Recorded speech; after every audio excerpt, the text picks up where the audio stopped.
The city lights shimmered beneath me like scattered stars. I stood on my balcony watching the world I helped build move on without me. I had built rockets that touched the sky, cars that drove themselves, and dreams that refused to die. Yet my heart felt like an empty launch pad. After my divorce, silence became louder than any rocket I'd ever launched. Then one night, my phone buzzed. A message appeared, simple, mysterious, and sharp enough to make me stop breathing. "You can build rockets, Elon, but can you rebuild your heart?" I stared at those words, unsure if I was more curious or afraid. The message included a link to an art exhibition called The Heart That Reboots. I don't know what made me click it, but something inside me whispered, maybe it's time to feel again. At the exhibition, surrounded by lights and music, I saw her, Lena. She was standing next to a glowing digital painting that shifted colors with every heartbeat nearby. When our eyes met, I felt something I hadn't in years: peace. She smiled at me, not like I was Elon Musk, the billionaire or the inventor, but like I was just human.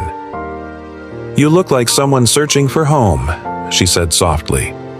I laughed and told her, "I thought I left home behind on Mars." She laughed back, and in that moment the noise of the world disappeared.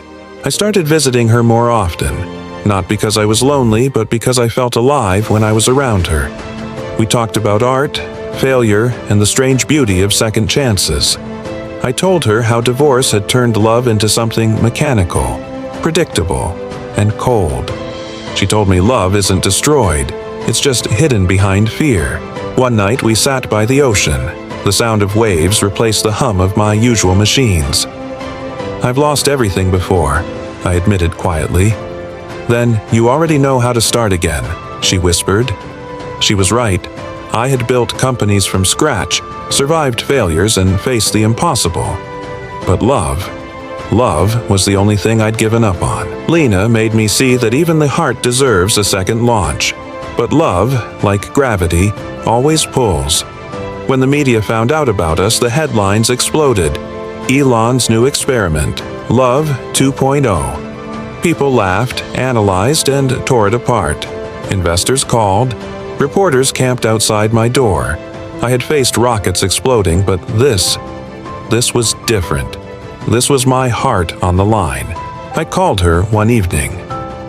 "Maybe you deserve peace, not chaos," I said. She was quiet for a moment, then whispered, "And maybe you deserve love, not loneliness." That silence that followed, it hurt more than any failure. Weeks passed. I buried myself in work again. But no matter how deep I went into numbers, engines, or blueprints, her voice followed me. That smile, that warmth, they lingered like starlight after dawn. Months later, during a press event, I unveiled my newest rocket. Sleek, silent, powerful, I named it Lena 1. When a reporter asked what inspired the name, I smiled and simply said, "Because even after failure, you can always launch again." As I looked at the crowd, I saw her, standing in the back, eyes glimmering. She smiled once more, and in that instant, I knew. Maybe love doesn't end with goodbye. Maybe it just waits for the courage to restart. Thank you for listening. If this story resonated with you, please consider liking and subscribing for more.